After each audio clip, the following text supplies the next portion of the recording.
Everyone, आपका स्वागत है हमारे इस नए क्लास में। दोस्तों, आज हम इस वीडियो में बताने वाले हैं आपको कि बायोलॉजी चैप्टर 1 का सभी इंपॉर्टेंट क्वेश्चन जो कि आपकी परीक्षा में 100% आने की गारंटी रहती है। इसमें दोस्तों हम आपको 1 नंबर का, 2 नंबर का और 3 नंबर का क्वेश्चन बताने वाले हैं। तो वीडियो के अंत तक आप लोग बने रहिएगा, क्योंकि आप लोग पूरा वीडियो देखेंगे तभी आप लोग पूरे क्वेश्चन का उत्तर पाएंगे। ठीक है, इसीलिए मैं आपको कह रहा हूँ भाई, इसको तैयार कर लेना, क्योंकि बहुत इंपॉर्टेंट क्वेश्चन है, समझ लो। दोस्त, सबसे पहला हमारा क्वेश्चन जो आता है वो हमारा बहुविकल्पी है और ऑब्जेक्टिव क्वेश्चन जिसे बोलते हैं इंग्लिश में। ठीक है, तो आप लोग इसको तैयार कर लेना, क्योंकि ये क्वेश्चन आपको 1 नंबर में पूछा जाता है। राइट, यहाँ पर देखिए, सबसे पहले दोस्तों हमारा पहला क्वेश्चन हमारा आता है कि बरगद की पादप की औसत आयु क्या होती है।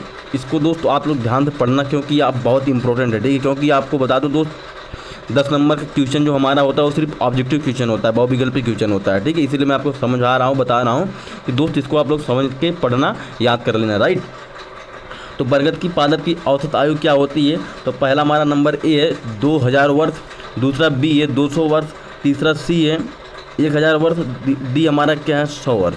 तो इसमें सबसे पहला हमारा जो क्वेश्चन सही आंसर है वो हमारा 200 वर्ष है। ठीक है, उसके बाद हमारा नेक्स्ट क्वेश्चन दोस्त आता है, यहाँ पर देखिए, कायिक अवस्था क्या कहलाती है। कायिक अवस्था कहलाती है मतलब क्या कहलाती है। ठीक है, तो एक हमारा क्वेश्चन क्या है, किशोरावस्था, दूसरा क्या है प्रजनन अवस्था। ठीक है, तीसरा क्या है जीवावस्था, और इसमें क्या है, ये क्या हमारा डी क्या है, इनमें से कोई नहीं। तो दोस्त ये हमारा क्या है, किशोरा अवस्था। राइट, कायिक अवस्था कहलाती है हमारा किशोरा अवस्था, मतलब कायिक किशोरा अवस्था कहलाती है। ठीक है, जो कायिक होता है उसे हम किशोरा अवस्था कहते हैं। नेक्स्ट हमारा आता है दोस्त, यहाँ पर देखिए, अनिषेक जनन क्या होता है। इसको भी आप लोग तैयार कर लेना है। यहाँ पर देखिए, ये हमारा क्वेश्चन नंबर ए है कि मधुमक्खियों में, बी है टर्की में, सी है दोनों ए और बी में, डी हमारा क्या है, इनमें से कोई नहीं। तो इसका सही आंसर है हमारा दोनों में, ए और बी दोनों, मतलब मधुमक्खियों में भी हो सकता है और टर्की में भी हो सकता है। इसका सही आंसर लगाना आपको क्या, दोनों में, ए और बी दोनों में।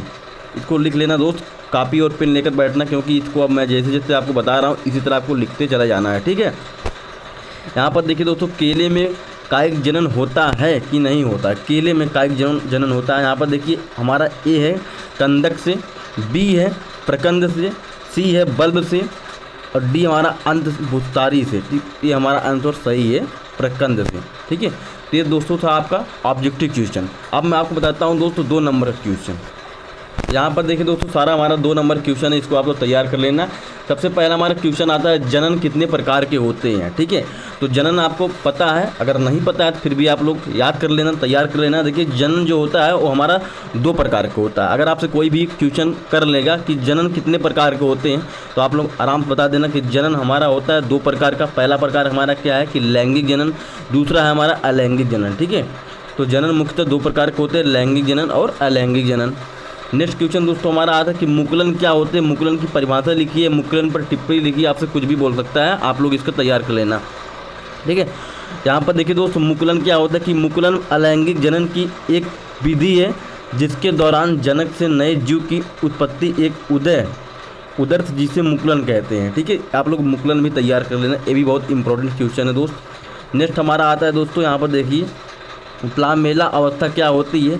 जल की कमी होने के कारण कुछ जीवों की कोशिकाएं विभाजित होकर एम्ब्लियोस्पोर्स बनाती है, जो एक म्यूलिसेज आवरण से धीरे रहते हैं, उसे क्या कहते हैं, प्लामेला अवस्था क्या होती है। ठीक है, हमारा नेक्स्ट क्वेश्चन दोस्तों आता है कि युग्मक जनन क्या होता है। इसको भी आप लोग तैयार कर लेना, और लिखने का तरीका दोस्तों इसी तरह आप लोग लिखना, क्योंकि आप लोग नीचे स्किल से पाई पार कर और कुछ इस तरह करके लिखोगे तो बहुत अच्छा होगा, बहुत अच्छे से आप लोग एग्जामिनर जो है नंबर देंगे। ठीक है, यहाँ पर देखिए, इसका परिभाषा क्या होता है कि निषेचन पश्चात अगुणित एवं नर मादा युग्मों के संलयन द्वारा निर्मित एक कोशिका द्विगुणित संरचना को युग्मक जनन कहते हैं। ठीक है, तो ये हमारा क्या है, युग्मक जनन है, इसको तैयार कर लेना दोस्त। यहाँ पर देखिए, नेक्स्ट क्वेश्चन हमारा दोस्त क्या है, अनिषेक जनन से आप क्या समझते हैं। अनिषेक जनन एक विशेष प्रकार का जनन है, जिसमें अनिषेचित अंडाणुओं से ही संतान की जीव विकसित हो जाता है, उसे हम क्या कहते हैं, अनिषेचित जनन कहते हैं। जैसे मधुमक्खी के नर ड्रोनी, ठीक है, जैसे मधुमक्खी के नर ड्रोन। ये हमारा क्या है, अनिषेक जनन। दोस्त इतना क्वेश्चन आप लोग अगर तैयार कर लोगे, मेरी पूरी गारंटी है कि आपको इसमें से एक क्वेश्चन या 2 क्वेश्चन तो पक्का मिल जाएगा, एक 3 क्वेश्चन भी मिल सकता है। इसमें मैं पूरी गारंटी लेता हूं दोस्त। अगर आप इस वीडियो में जितना भी क्वेश्चन मैं बता रहा हूं, सारे क्वेश्चन की अगर आप तैयारी कर लोगे, इसमें 1 क्वेश्चन 2 क्वेश्चन तो मिलना ही मिलना है। ठीक है, नेक्स्ट दोस्तों हमारा आता है यहाँ पर देखिए, निषेचन किसे कहते हैं। यहाँ पर देखिए, निषेचन किसे कहते हैं, इसके प्रकार बताइए। तो दोस्तों देखिए, निषेचन जो होता है वो हमारा होता है सिर्फ एक प्रकार का, जो कि निषेचन नर तथा मादा युग्मों के संलयन को निषेचन कहते हैं। किसे कहते हैं, नर तथा मादा युग्मकों के संलयन को निषेचन कहते हैं। यह 2 प्रकार का होता है, आंतरिक एवं ब्रह्मा। ठीक है, नेक्स्ट हमारा आता है दोस्त सूक्ष्म प्रवर्धन क्या होता है, इसको भी आप लोग जानना बहुत ज़रूरी है। ठीक है, सूक्ष्म प्रवर्धन क्या होता है कि कोशिकाओं, ऊतकों या अंगों के संवर्धन द्वारा पादपों के प्रवर्धन को सूक्ष्म प्रवर्धन कहते हैं। राइट, नेक्स्ट क्वेश्चन हमारा आता है दोस्त कि जरायुता को परिभाषित कीजिए। आपसे क्वेश्चन इस तरह भी पूछ सकता है कि जरायुता को परिभाषित कीजिए। ठीक है, तो आपको लिखना कैसे होगा कि मनुष्य तथा सभी संतानियों में अधिकांश भ्रूण का परिवर्धन मादा शरीर के अंदर गर्भाशय में होता है, जरायुता कहते हैं। तथा ऐसे जीव सजीव प्रजक जरायुज कहलाते हैं। ठीक है, इतना भी आपको लिखना पड़ेगा दोस्त, इसको तैयार कर लेना अच्छे से। नेक्स्ट क्वेश्चन हमारा आता है दोस्त, यूरिडोस्पोर्स का निर्माण कहाँ होता है। यूरिडोस्पोर्स का निर्माण कहाँ होता है, तो इसको आप तैयार करना। देखिए दोस्त, यूरिडोस्पोर्स समृद्ध तथा एक कोशिकीय होती है। इनका निर्माण फोन्डियोफोर पर होता है। ठीक है, जैसे फक्सीनिया।